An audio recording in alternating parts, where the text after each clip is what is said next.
ये income tax exemption नहीं है। एग्जेम्पशन होता है जैसे एक सोर्स ऑफ इनकम पर इनकम टैक्स लगे ही ना, जैसे कि इस देश में एग्रीकल्चरल इनकम, खेती बाड़ी से जो कमाई होती है उस पर कोई इनकम टैक्स नहीं लगता। ये वो नहीं है। ये टैक्स डिडक्शन भी नहीं है। टैक्स डिडक्शन होता है कि फर्ज करिए आपने साल में 15 लाख रुपए कमाए, इनकम टैक्स डिडक्शन आपको 12 लाख रुपए की मिली, तो 12 घटा 15 घटा 12, 3 लाख पर आपको इनकम टैक्स देना पड़ेगा। ये टैक्स डिडक्शन भी नहीं है, ये टैक्स रिबेट है। यानी कि 12 लाख तक अगर आपने पैसा कमाया साल में तो आपको इनकम टैक्स नहीं देना, लेकिन जैसे ही 12 लाख से ज्यादा, फर्ज करिए आपने 12 लाख 1,000 रुपए कमाया, तो पूरे 12 लाख 1,000 पे आपके स्लैब अनुसार आपसे इनकम टैक्स वसूला जाएगा। और दूसरी चीज, कैपिटल गेन्स पे, यानी कि अगर आप अपने कोई मकान बेचते हैं, सोना बेचते हैं, इक्विटीज बेचते हैं, शेयर्स बेचते हैं, उस पर जो कैपिटल गेन पे, मुनाफे पे लगता है टैक्स, वो इस 12 लाख की सीमा में नहीं आएगा, उस पर आपको अतिरिक्त टैक्स देना पड़ेगा। मैं आपको बताना चाहता हूं और इस सदन में भविष्यवाणी करता हूं सर, कि इस टैक्स रियायत से इस देश की कंजम्पशन नहीं बढ़ने वाली। भारत के मिडिल क्लास परिवार आज रोजमर्रा के जीवन के लिए, अपने डेली एक्सपेंसेस के लिए लोन लेने पर मजबूर हो गए। मिडिल क्लास आज सरकार को वो गाना सुनाना चाहता है कि सारी उम्र हम मर मर के जी लिए, एक पल तो अब हमें जीने दो। सर, इस बजट को सरकार ने मिडिल क्लास का बजट कहकर बताया और कहा कि ये मिडिल क्लास की सारी समस्याओं का हल है इस बजट में। तो सबसे पहले सर मैं मिडिल क्लास की चर्चा करना चाहूंगा, उसके बाद अपने भाषण के अन्य भागों पे जाता जाऊंगा। सर, पहली बात तो यह है कि सरकारें मिडिल क्लास को एक आत्मारहित कंकाल समझती हैं, जिसकी हड्डियों पे चढ़ के $5 ट्रिलियन इकोनॉमी बनाना चाहती हैं। सर, इस देश का मिडिल क्लास कमर तोड़ मेहनत करता है, लेकिन इस मेहनत के बावजूद मिडिल क्लास गरीब हो रहा है, अमीर नहीं हो रहा। गरीबों के लिए तो अक्सर सब्सिडीज और स्कीम्स लाई जाती हैं, जो कि लानी भी चाहिए। अमीरों के लिए production linked incentives, rebate, tax incentives, न जाने क्या क्या लाया जाता है, लेकिन इस देश के मिडिल क्लास को कुछ हासिल नहीं होता। ऐसा लगता है कि सरकारें समझती हैं कि देश के मिडिल क्लास के ना सपने हैं ना अरमान है, लेकिन वो सोने का अंडा देने वाली वो मुर्गी है जिसकी गर्दन जब चाहे मरोड़ के टैक्स वसूल लिया जाए। इसी के चलते सर मैं कहना चाहता हूं कि इस देश में मांग यानी कि डिमांड इसलिए गिर रही है क्योंकि इस देश का मिडिल क्लास सिकुड़ रहा है। तमाम आंकड़े एफएमसीजी सेक्टर से लेके गाड़ी बेचने वाली कंपनियों की सेल्स के आप उठाकर देखेंगे तो वो आपको यही बताएंगे कि इस देश का मिडिल क्लास खर्च नहीं कर रहा, और खर्च इसलिए नहीं कर रहा क्योंकि उसकी जेब में आमदनी ही नहीं है।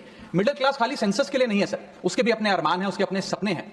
1989 में यूनाइटेड स्टेट्स ऑफ अमेरिका में एक पिक्चर बनी थी जिसका नाम था Honey I shrunk the kids. मुझे लगता है भारत देश में वर्ष 2025 में पिक्चर बननी चाहिए, honey I shrunk India's middle class. Sir, मैं आपको साफ तौर पे बताना चाहता हूं कि मिडिल क्लास टैक्स उससे वसूला जाता है जैसे उससे किसी अधिकार से हम टैक्स ले रहे हैं और सुविधा उसको एहसान मुताबिक दी जाती है। सर, नेस्ले इंडिया के अभी आंकड़े आए जो इस देश की सबसे बड़ी एफएमसीजी कंपनियों में आता है। उस आंकड़ों में यह पता लगा कि 8 वित्तीय वर्षों में इस वर्ष सबसे कम ग्रोथ उन्होंने दर्ज कराई। और जब नेस्ले इंडिया के चेयरमैन से यह बात पूछी गई कि क्यों आप अपनी लोएस्ट ग्रोथ पर आ गए, तो नेस्ले इंडिया के चेयरमैन ने कहा कि भारत का मिडिल क्लास खरीद नहीं रहा, भारत का मिडिल क्लास सिकुड़ रहा है। मैं महंगी गाड़ी और महंगे मकानों की बात नहीं कर रहा सर, लेकिन सस्ती गाड़ी और सस्ते मकान जो मिडिल क्लास खरीदता है उनकी डिमांड घटती जा रही है, उसकी प्रोडक्शन घटती जा रही है, जिसका सीधा इंपैक्ट हमारी इकोनॉमी पर है। काफी चर्चा हुई सर सरकार द्वारा कि हम मिडिल क्लास के लिए 12 लाख की टैक्स रियायत लेकर आए।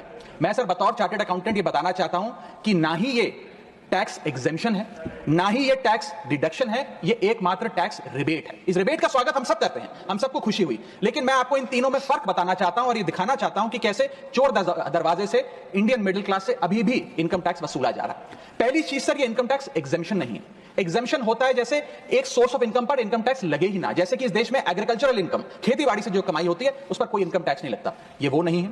ये टैक्स डिडक्शन भी नहीं है। टैक्स डिडक्शन होता है कि फर्ज करिए आपने साल में 15 लाख रुपए कमाए, इनकम टैक्स डिडक्शन आपको 12 लाख रुपए की मिली, तो 15 घटा 12, 3 लाख पर आपको इनकम टैक्स देना पड़ेगा। ये टैक्स डिडक्शन भी नहीं है, ये टैक्स रिबेट है। यानी कि 12 लाख तक अगर आपने पैसा कमाया साल में तो आपको इनकम टैक्स नहीं देना, लेकिन जैसे ही 12 लाख से ज्यादा, फर्ज करिए आपने 12 लाख 1,000 रुपए कमाया, तो पूरे 12 लाख 1,000 पे आपके स्लैब अनुसार आपसे इनकम टैक्स वसूला जाएगा।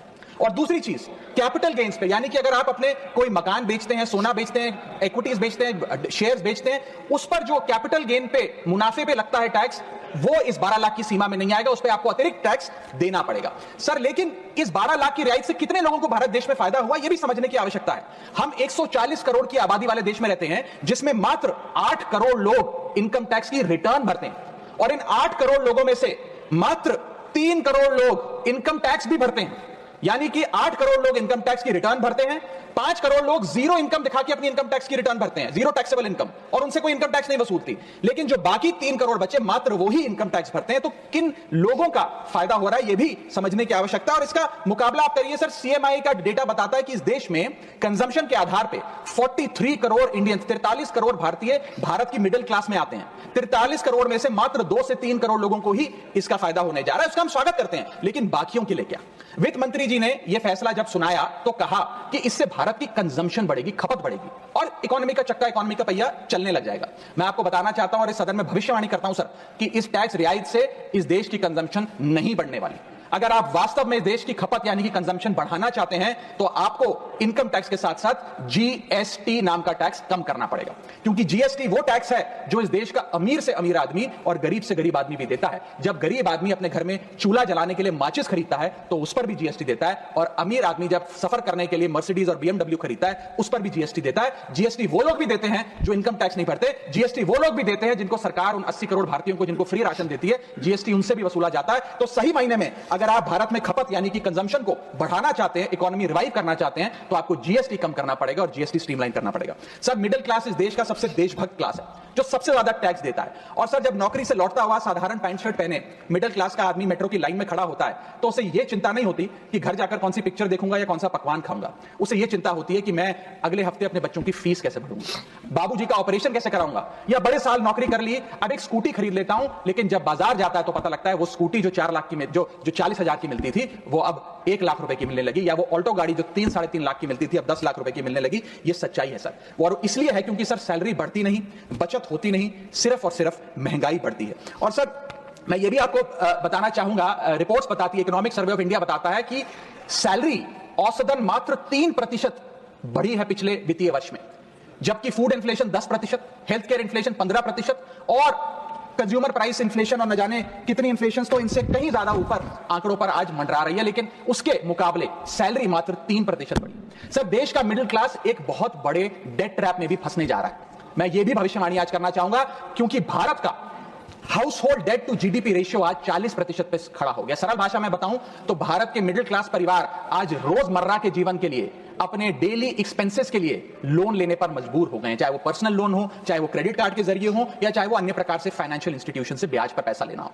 यानी कि जो सैलरी 1 तारीख को आती है वो पहले ही आपके रोजमर्रा के जीवन में जो आपने खर्चा करने के लिए ब्याज पर पैसा लिया हुआ है उसके भुगतान में लग जाती है, और इंडिया का मिडिल क्लास एक डेट ट्रैप में फंसता जा रहा है। ये लोन कोई मकान बनाने के लिए या दफ्तर खरीदने के लिए या एसेट क्रिएशन के लिए नहीं है, ये day to day expenses meet करने के लिए, जो भारत के मिडिल क्लास को एक डेट ट्रैप में खड़ा करता जा रहा है। सर, सैलरी तो 7 तारीख को आती है महीने की, लेकिन 1 तारीख को मकान मालिक आ जाता है दरवाजे पे दरवाजा खटखटाने की किराया दो।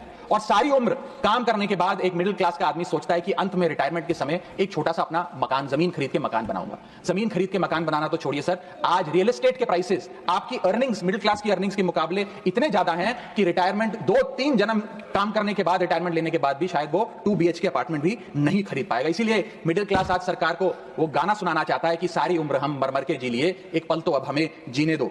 सच्चाई ये है सर कि मिडिल क्लास के घरों में जब कभी शादी का कार्ड आता है तो चिंता हो जाती है कि सगन में कितना पैसा देना है।